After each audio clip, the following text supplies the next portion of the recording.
슈퍼맨이 돌아왔다라는 장수 프로그램이 있습니다. 아빠와 아이들이 나오는 예능 프로그램으로 제가 즐겨보던 아이들은 오래전에 출연했던 송일국 씨의 새아들인 삼둥이네였습니다. 삼둥이들을 키우다 보니 송아빠가 그렇게 좋아하는 철인 3종 경기를 지난 몇 년 동안 출전을 못했다며 이번에는 혼자가 아닌 아이들과 함께 경기에 참여하게 됐다는 인터뷰 장면을 보게 되었습니다. 철인 3종 경기 자체가 힘든데 어떻게 혼자 하는 것도 아니고 삼둥이들을 데리고 할 수 있을까 기대 반 우려 반으로 보게 되었습니다. 수영을 할 때에는 첫째 대한이를 데리고 1.5km를 도는 것이었고, 사이클을 탈 때에는 40km를 둘째 민국이를 데리고 타며, 달리기를 할 때에는 막내 만세를 태우고 10km를 끊임없이 달리는 것이었습니다. 송아빠는 경기 내내 숨을 쉬기 어려울 만큼 힘들어 했습니다. 숨이 차고 포기하고 싶은 마음도 아마 들었을 것 같습니다. 그때 송아빠를 달리게 한 것은 삼둥이들의 응원이었습니다. 힘들어하고 있는 아빠를 위해 아빠 힘내세요라는 노래를 불러주고 아빠에게 파이팅하는 모습은 보는 사람들로 하여금 훈훈하게 하였습니다. 송아빠는 포기하지 않고 끝까지 달렸습니다. 아이들과 함께 달렸던 송아빠는 최종 꼬린 지점에 도착했을 때 울음을 터뜨렸습니다.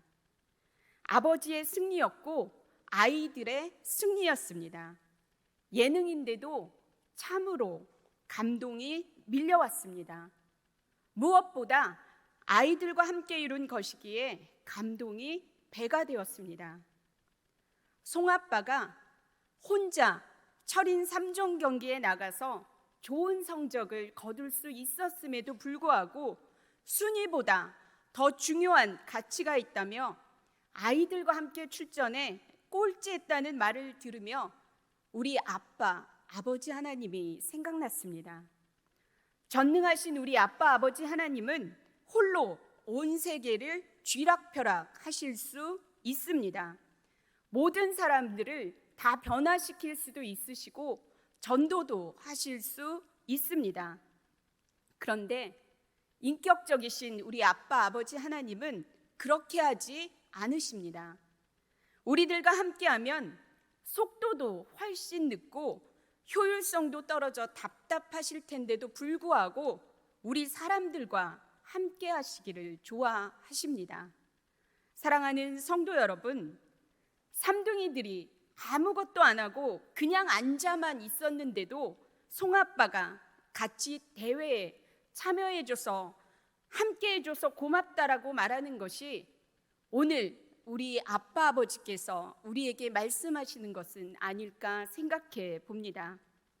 우리 하나님께서는 우리가 뭘 하지 않아도 하는 척만 해도 기뻐하시며 잘한다, 고맙다, 훌륭하다, 내 딸아, 내 아들아 하시며 칭찬과 격려를 아끼지 않으십니다. 우리에게 있는 믿음이 어느 정도인지 어떤 능력을 갖고 있는지 다 아시는 하나님 앞에서는 잘못해도 괜찮습니다. 숟가락만 얹어도 괜찮습니다. 우리와 함께 하시기 위해 종일토록 손 내밀고 계시는 그분의 손을 잡고 하나님과 함께 달려보시면 어떻겠습니까? 저와 여러분의 삶에 하나님의 손을 잡고 달리는 은혜가 임하길 바랍니다. 오늘 말씀을 통하여 세 가지를 살펴볼 것인데, 첫 번째는 예수 그리스도를 만나기 전에 바울과 만난 후에 바울의 모습을 살펴볼 것이고, 두 번째는 예수 그리스도께 붙잡힌 달려가는 인생을 살아가는 사람들의 세 가지 특징을 살펴볼 것이며, 세 번째는 의의 면류관이 무엇을 말하는지를 살펴보겠습니다. 오늘 본문 5절과 6절의 말씀입니다. 오늘 본문 5절과 6절의 말씀을 함께 읽겠습니다. 나는 8일 만에 할례를 받고 이스라엘 족속이요 베냐민 지파요 히브리인 중에 히브리인이요 율법으로는 바리새인이요 열심으로는 교회를 박해하고 율법의 의로는 흠이 없는 자라. 아멘. 사도행전 22장 3절의 말씀도 함께 보겠습니다. 사도행전 22장 3절의 말씀입니다.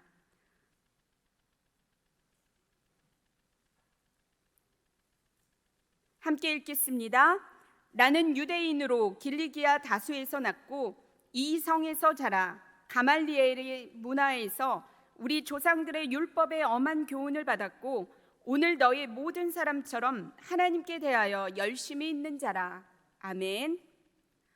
8일 만에 할례를 받은 정통 유대인이고 베냐민 지파로 이스라엘의 첫 왕이 태어난 귀족 지파였으며 히브리인 중에 히브리인으로 그 당시 언어와 문화를 이끄는 핵심 그룹에 있었고 가말리엘의 문화생으로 엘리트 중에 엘리트가 바울이었습니다.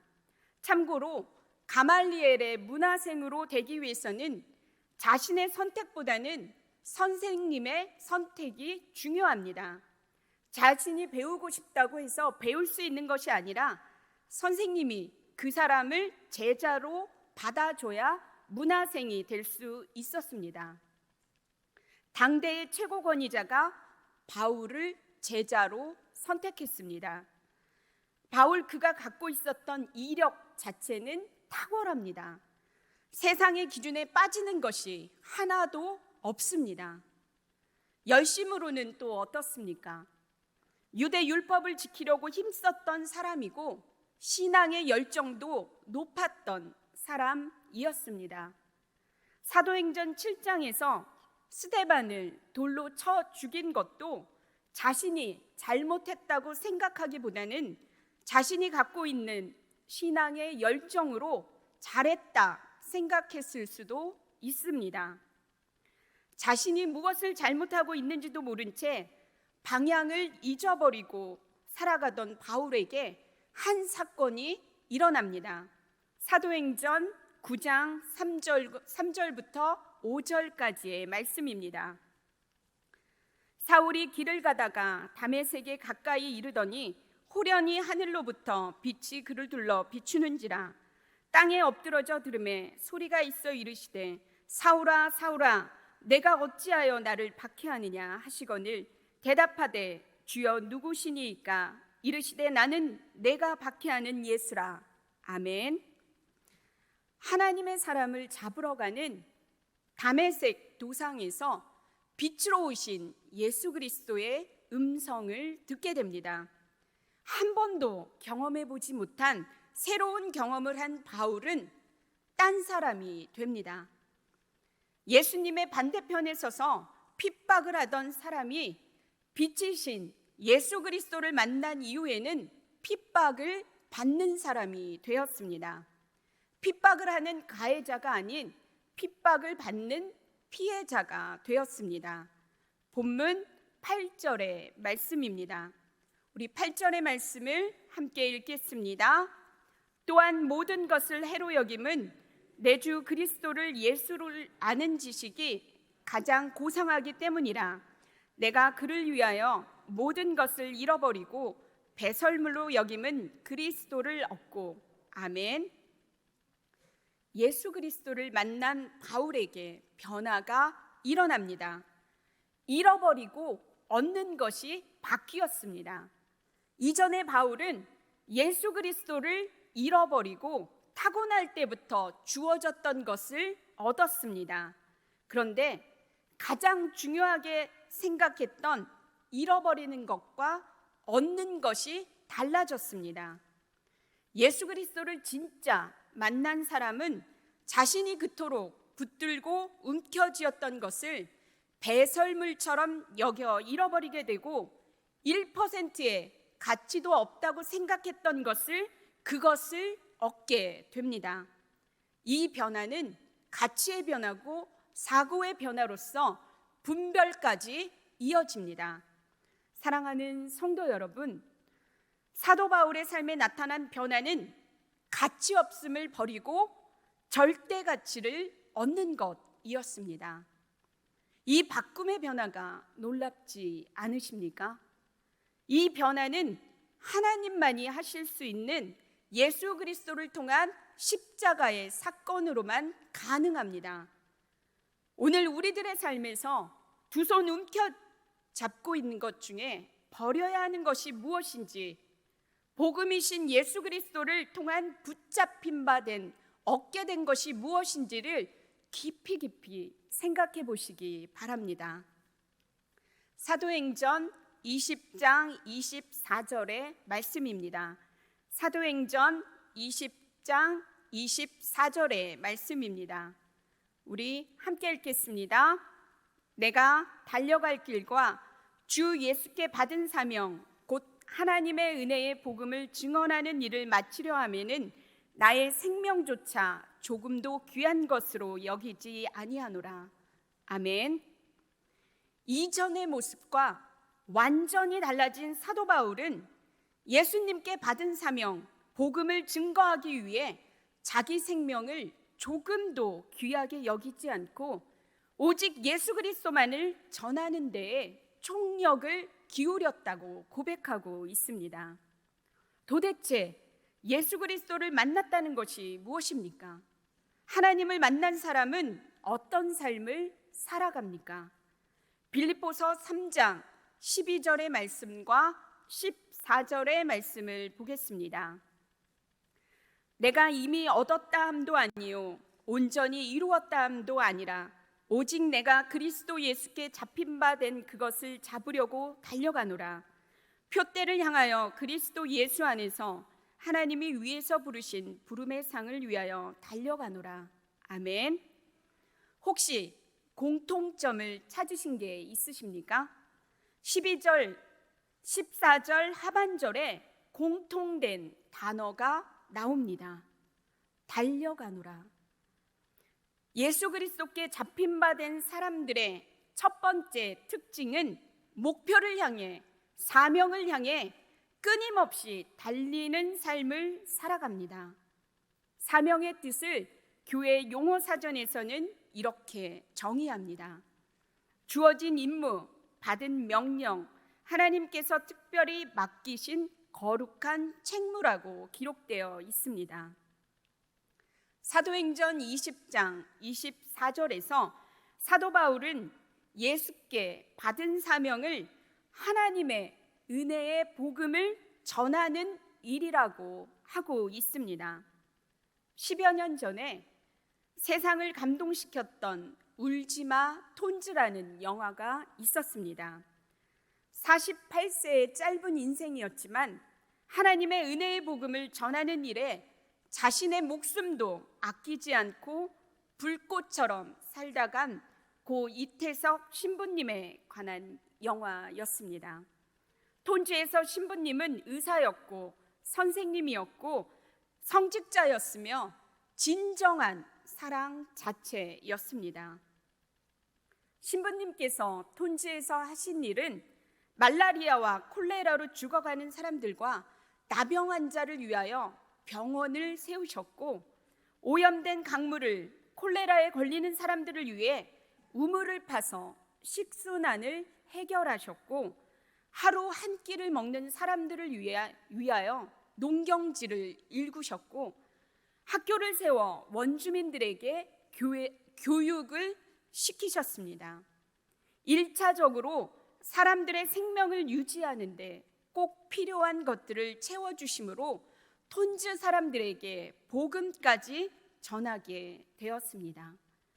자신을 돌보지 못하고 밤낮 없이 톤즈의 사람들과 예수 그리스도를 전하시다가 대장암에 걸리셔서 안타깝게 순교하셨습니다.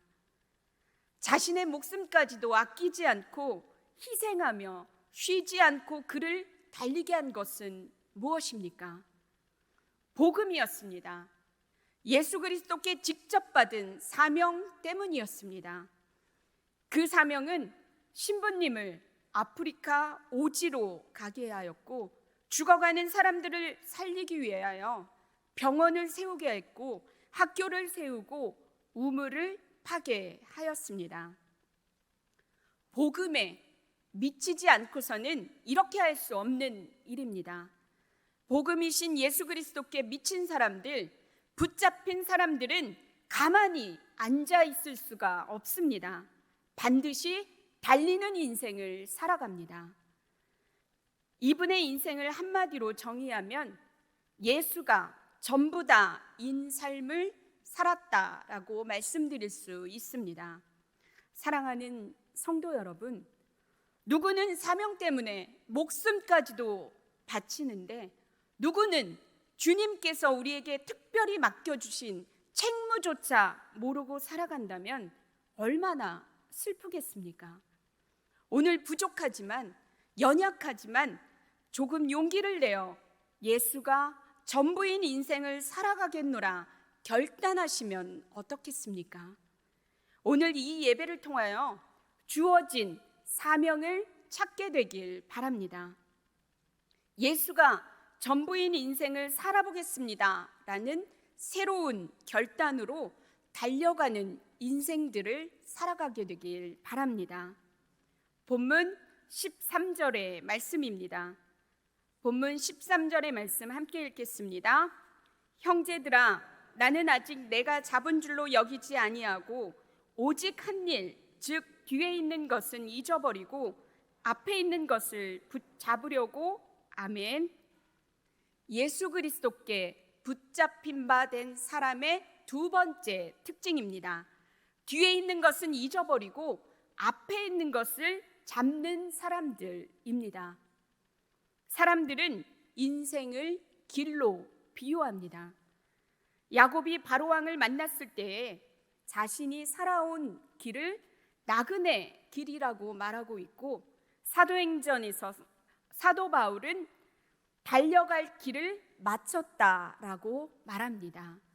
인생은 길입니다. 인생의 길의 특징은 가는 길만 있지 되돌아오는 길은 없기에 내가 걸었던 그 길을 다시 돌이킬 수가 없습니다. 그리고 인생의 발자취와 흔적이 남습니다.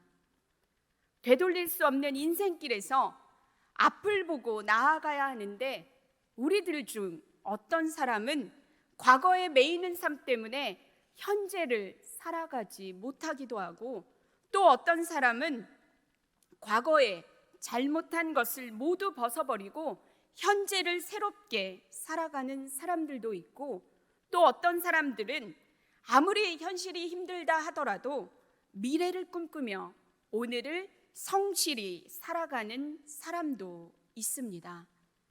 오늘 우리들은 과거와 현재, 미래 중 어떤 시점에 가장 중점을 두고 인생의 길을 걸어가고 계십니까?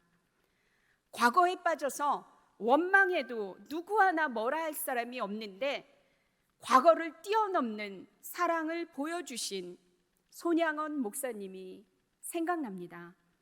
자신의 두 아들을 죽인 안재선이라는 청년을 양아들로 삼았고, 제1계명, 제2계명이 하나님의 명령이라면 원수를 사랑하라는 말씀도 똑같은 하나님의 명령인데 어떻게 지키지 않을 수 있겠냐 하시며 몸소 친히 순종과 용서를 보여주신 손양원 목사님을 통하여 두 가지를 생각하게 되었습니다.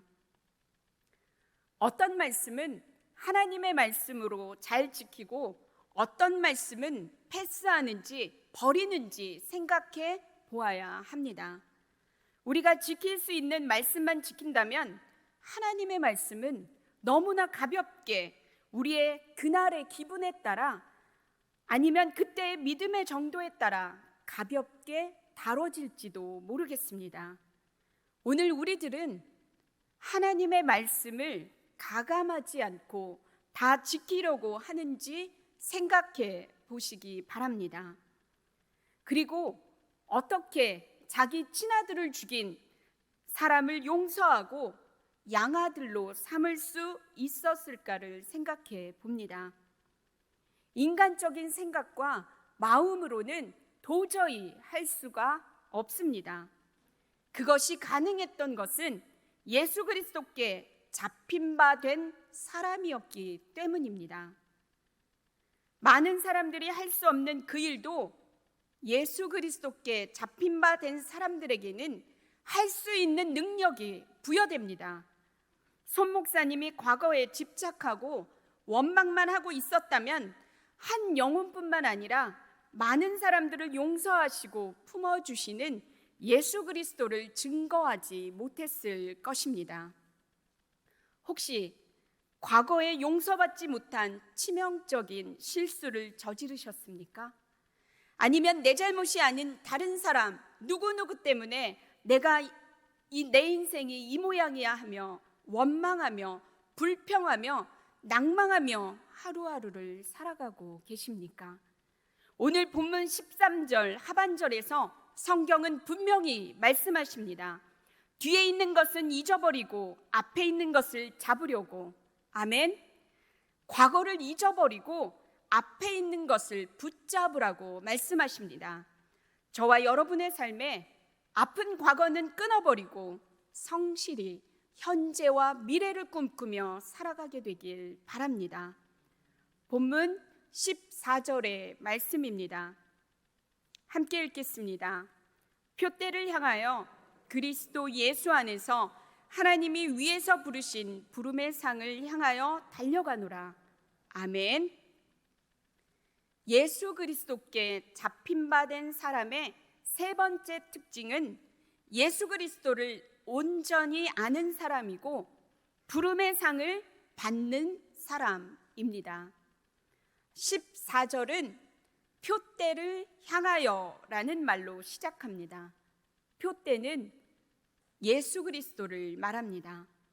바울은 향방 없이 달린 것이 아니라 예수 그리스도를 온전히 알기 위하여 달렸고 그분을 온전히 알게 되면 부름의 상을 받게 될 거라고 생각했습니다.